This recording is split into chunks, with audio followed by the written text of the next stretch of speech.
विनोद जी बहू को आवाज़ देकर कहा, पूनम बहू, प्लेट में डालकर थोड़े से अनार ला दे। बहू पूनम ने कहा, पापा जी अनार तो ख़त्म हो गए। विनोद जी बोले, कोई बात नहीं बहू, फिर ऐसा कर चाय भिजवा दे। बेटा रवि भी आज ऑफिस से जल्दी घर आ गया था। जब उसने सुना कि अनार ख़त्म हो गए तो उसे यकीन ही नहीं हुआ, क्योंकि परसों ही वह अनार की 5 पेटियां लाया था। उसके पिता को अनार बहुत पसंद थे, इसलिए रवि शहर से आते वक्त पापा के लिए अच्छी क्वालिटी के अनार लाया था। रवि ने बड़े वाला फ्रिज खोलकर देखा तो उसमें अनार की 2 पेटियां रखी थी। उसे बड़ा आश्चर्य हुआ कि घर में अनार होते हुए भी पूनम ने मना कर दिया कि अनार ख़त्म हो गए। रवि को इस बात का दुख नहीं था कि वह 2 दिन में ही 3 पेटियां ख़त्म हो गई।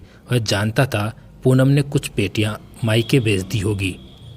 अनार स्पेशल पापा के लिए लाए गए थे और फिर भी उन्होंने खाने से मरहूम रखा जा रहा था। इस बात ने रवि को अंदर तक हिला डाला। वह पापा के पास गया तो देखा वे कुर्सी पर बैठे आंखें बंद करके ठंडी हवा का आनंद ले रहे थे। रवि भी अपने पिता विनोद जी के पास जाकर बैठ गया। बेटे के आने की आहट हुई तो विनोद जी ने आंखें खोल दी। बेटा रवि बोला, कैसे हो पापा? विनोद जी बोले, अच्छा हूँ बेटा। आज तू जल्दी घर कैसे आ गया?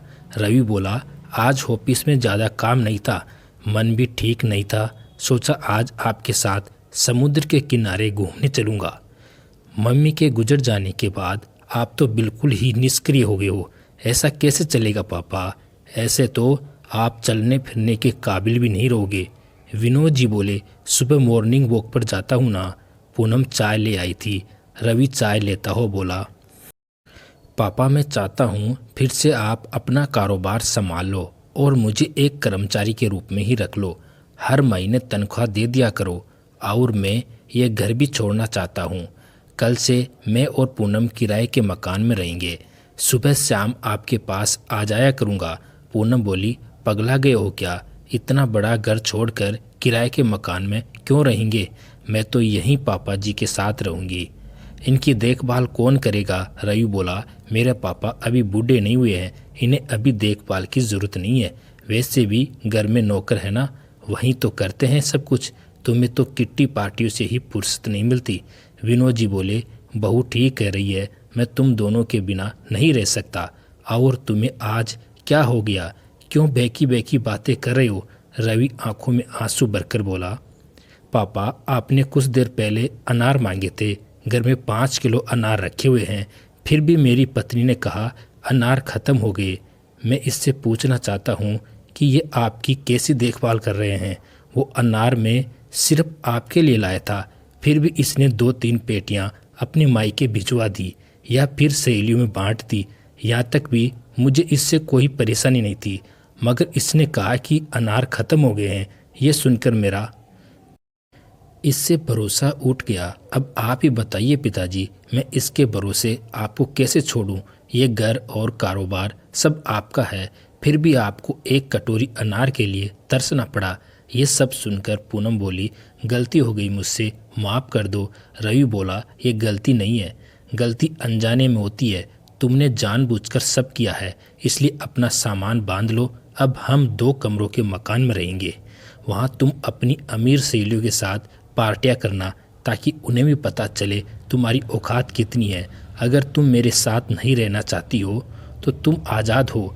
विनोद जी बोले, छोड़ो बेटा, छोटी छोटी बातों को इग्नोर करो, मुझे ज़रा भी बुरा नहीं लगा। रवि बोला, मगर मुझे बुरा लगा पापा।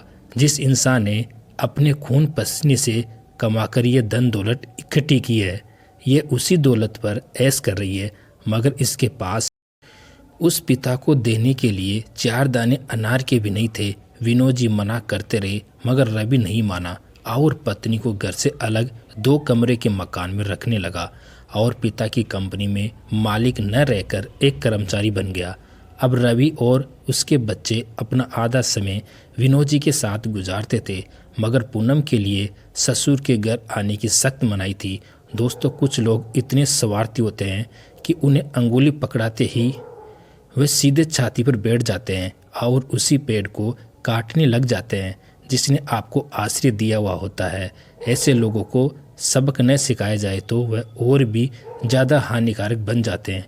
दोस्तों, कहानी कैसे लगी कमेंट करके ज़रूर बताइए और कहानी पसंद आए तो एक लाइक ज़रूर करें। धन्यवाद।